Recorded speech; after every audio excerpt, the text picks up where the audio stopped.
Hello दोस्तों, आज हमारा प्रश्न ये है कि क्या एक एडवोकेट के खिलाफ हम कंज्यूमर प्रोटेक्शन एक्ट के तहत कंज्यूमर फोरम में जा सकते हैं।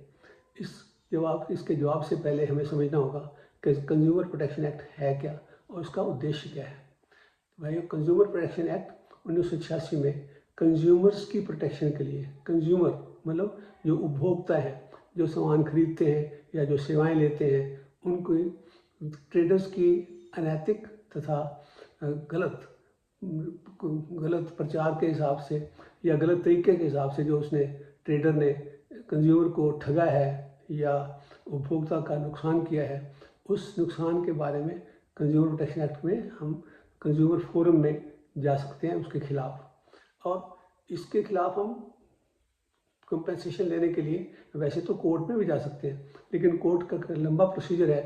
तो कंज्यूमर्स के प्रोटेक्शन के लिए ये एक्ट बनाया गया ताकि उनको कोर्ट के चक्कर ना काटने पड़े और यहाँ जल्दी से जल्दी उनको मुआवजा मिल जाए, उनको जो भी समाधान है उनकी प्रॉब्लम का हो जाए। तो कंज्यूमर प्रोटेक्शन एक्ट के तहत 3 तरह की संस्थाएं बनाई गई हैं, 3 तरह के कोर्ट बनाए गए हैं जिनको हम कंज्यूमर कोर्ट भी कह सकते हैं। एक तो डिस्ट्रिक्ट लेवल पर है जिसको हम कहते हैं डिस्ट्रिक्ट कंज्यूमर रिड्रेसल फोरम। फिर स्टेट लेवल पर होता है जिसको हम कहते हैं स्टेट कंज्यूमर रिड्रेसल कमीशन। फिर नेशनल लेवल पर होता है जिसको हम कहते हैं नेशनल कंज्यूमर रिड्रेसल कमीशन। तो जो स्टेट लेवल का है उसमें अगर 1 करोड़ तक का मुआवजा, 1 करोड़ तक का आपका नुकसान हुआ तो आप स्टेट लेवल में डिस्ट्रिक्ट कंज्यूमर रिड्रेसल फोरम में जा सकते हैं और वहाँ अपना केस रख सकते हैं।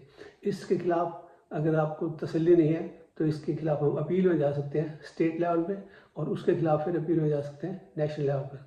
और अगर आपका कोई नुकसान जो है वो 1 करोड़ से ज़्यादा का है और 10 करोड़ से नीचे का है तो आप सीधे स्टेट लेवल के स्टेट कंज्यूमर रिड्रेसल कमीशन में जा सकते हैं।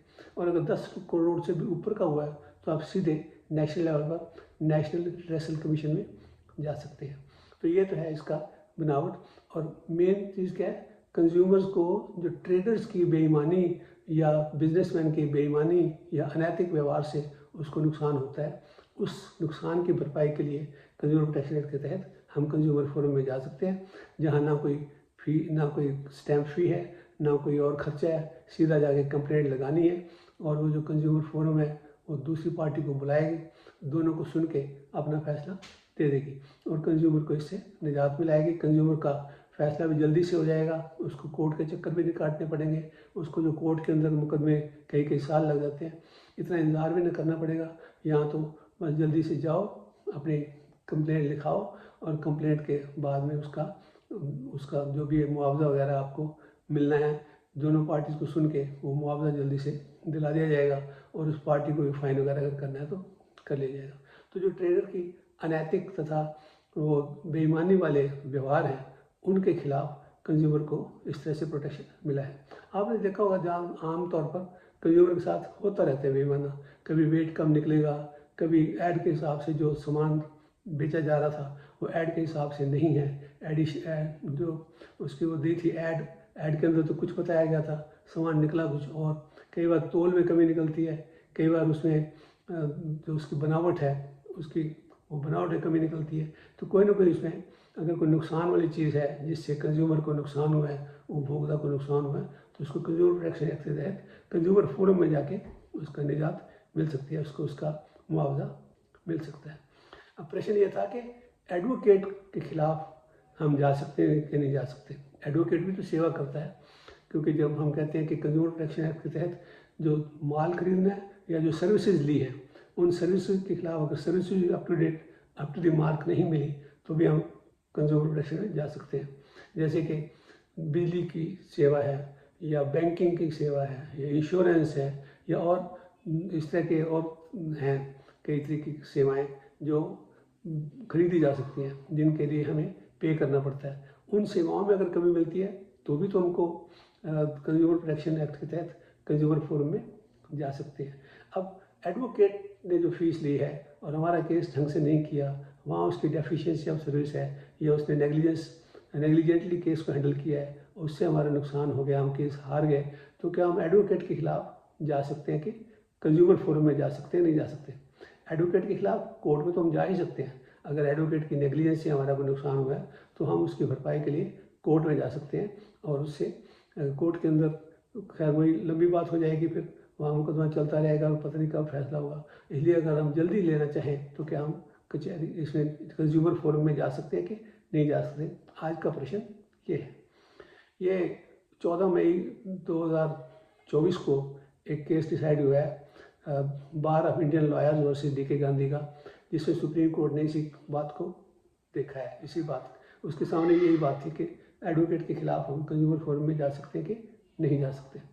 उसमें सुप्रीम कोर्ट ने भी ये कहा, और हम सब भी इस बात को समझते हैं कि एडवोकेट का काम बिजनेस नहीं है। वकालत कोई बिजनेस नहीं है, वकालत एक प्रोफेशन है। अब प्रोफेशन को तो अगर हम कंज्यूमर प्रोटेक्शन एक्ट की सारी डेफिनेशन देखें तो उसमें सब कुछ देखने के बाद यही पता लगता है कि उन्होंने बिजनेस को और ट्रेड को कवर किया है। उसमें प्रोफेशन को तो कहीं नाम नहीं लिखा हुआ, प्रोफेशन को तो कहीं कवर नहीं किया। अब प्रोफेशन बिजनेस है तो कवर होता है, अगर प्रोफेशन बिजनेस नहीं है तो कवर नहीं होता।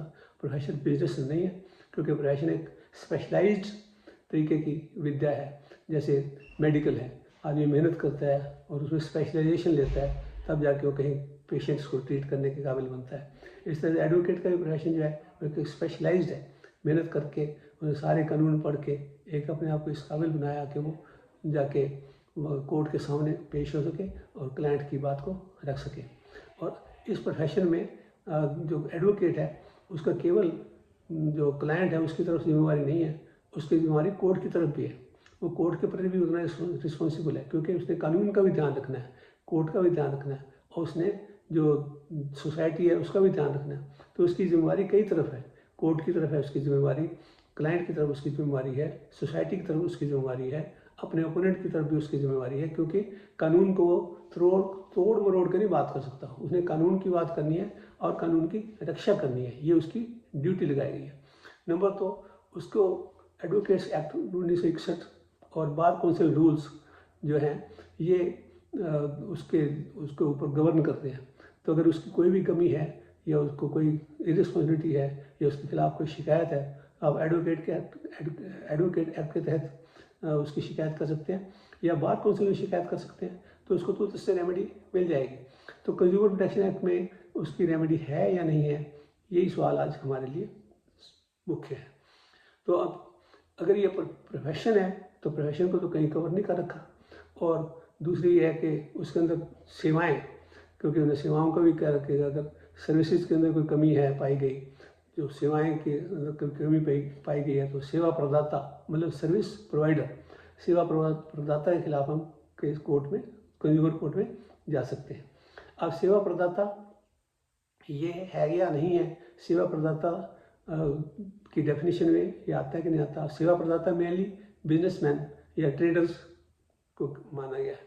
या सर्विसेज जो हैं वो सर्विसेज जो इसके अंदर कवर होती हैं, जैसे बैंकिंग सर्विस है, इंश्योरेंस सर्विस है, दूसरी ये दो और तरह की इस तरह की सर्विसेज जो है वो सर्विसेज तो उसमें कवर्ड हैं।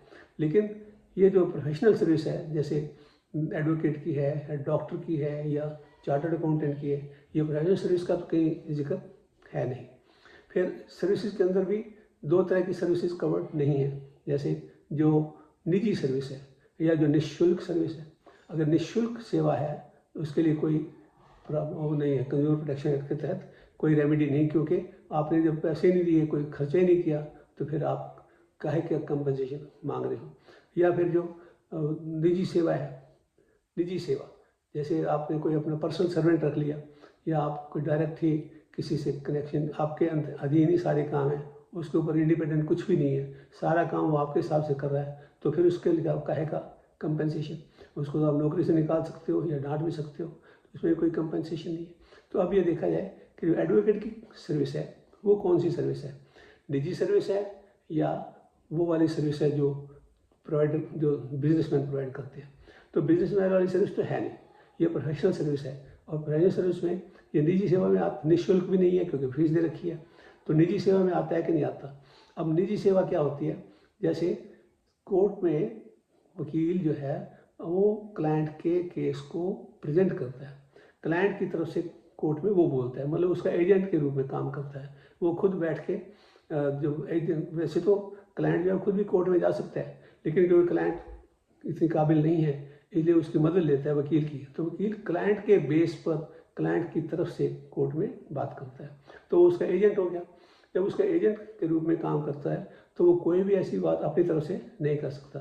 कोई भी बात, कोई कंप्रोमाइज़ करना हो, कुछ सबमिट करना हो, कहीं कंसेशन देना हो, सारा क्लाइंट से पूछ के, क्लाइंट की मर्जी के बिना कुछ नहीं कर सकता, क्लाइंट के पूछ के ही करेगा। तो जो क्लाइंट कहेगा उसने वही करना है, और उसने क्लाइंट की बात को आगे बढ़ाने के लिए जो कानून पढ़ा है, वो कानून लगाना है, वो उसकी अपनी सेवा है, उसमें उसकी नेगलिजेंस नहीं होनी चाहिए। तो अगर उसकी नेगलिजेंस से समझ लो, या उसकी पूरी सेवा, पूरी मेहनत नहीं की उसने, इस वजह से हम केस हार गए और अब सोचते हैं कि वकील ने पूरी मेहनत नहीं की, इसलिए हमें कंपेंसेशन मिलना चाहिए, तो क्या हम कोर्ट में जा सकते हैं? कोर्ट में जा सकते हैं। अगर वकील ने नेग्लिजेंटली हैंडल किया है केस को, तो हम उस नेग्लिजेंस के खिलाफ कोर्ट में जा सकते हैं। लेकिन कोर्ट तो फिर वही लंबा प्रोसीजर हो गया। हमारा प्रश्न है कि हम कंज्यूमर प्रोटेक्शन कोर्ट में, कंज्यूमर प्रोटेक्शन फोरम में जा सकते हैं कि नहीं जा सकते। कंज्यूमर प्रोटेक्शन फोरम में तो जो सेवाएं की डेफिनेशन दी है, उसमें निःशुल्क सेवा और निजी सेवा को उसने छोड़ दिया कि ये दोनों सेवाएं इसमें कवर नहीं होगी। इसका मतलब अगर ये निजी सेवा है तो हम कंज्यूमर प्रोटेक्शन के तहत कंज्यूमर कोर्ट में नहीं जा सकते। अब ये क्योंकि हमारे एजेंट के रूप में काम करता है, क्योंकि वो क्लाइंट के बिना कुछ कर ही नहीं सकता, तो ये तो निजी सेवा ही हो गई। अब क्योंकि ये निजी सेवा है इसलिए ये एग्जम्प्टेड है। तो दोनों बातें, प्रोफेशंस कवर्ड नहीं है क्योंकि ये बिजनेस नहीं है, और निजी सेवा उस सेवा के अंदर आती नहीं है जिसके प्रति जिसके लिए मुआवजा मिल सकता है या कंज्यूमर कोर्ट में जा सकते हैं। तो कोर्ट ने फाइनली ये कहा कि एडवोकेट के खिलाफ कंज्यूमर कोर्ट में नहीं जा सकते। हालांकि 1995 में डॉक्टर्स को जिम्मेवार ठहराया था कि डॉक्टर के खिलाफ कोर्ट में जा सकते हैं, क्योंकि लेकिन उसको भी, क्योंकि वो भी तो प्रोफेशन है, तो इसलिए उस केस का जिक्र करते हुए जब इस कोर्ट के अंदर इस केस में जो मैंने अभी बात किया, वो बार ऑफ इंडियन लॉयर्स और CDK गांधी के केस में जो 14 मई को डिसाइड हुआ है, उसमें जब इसका जिक्र आया कि उसमें तो कंज्यूमर कोर्ट में जा सकते हैं, इसमें कोर्ट ने कहा था, तो अब ये इसमें आप कह रहे हो नहीं जा सकते, तो कोर्ट ने कहा कि उस केस को भी हम दोबारा से रिव्यू करेंगे, और उसकी भी कोर्ट ने चीफ जस्टिस को रेफ़र कर दिया कि इस केस को दोबारा से खोला जाए, इसको दोबारा से रेफ़र किया जाए। तो आज का मतलब ये निकला कि कंज्यूमर कोर्ट में हम एडवोकेट के खिलाफ नहीं जा सकते। एडवोकेट की जो सेवाएं हैं वो प्रोफेशनल सेवाएं हैं और उसकी निजी सेवाएं हैं, तो उसके और फिर वो उसकी जिम्मेवारी कोर्ट की तरफ है, उसकी जिम्मेवारी कानून की रक्षा है, उसकी जिम्मेवारी सोसाइटी की तरफ है।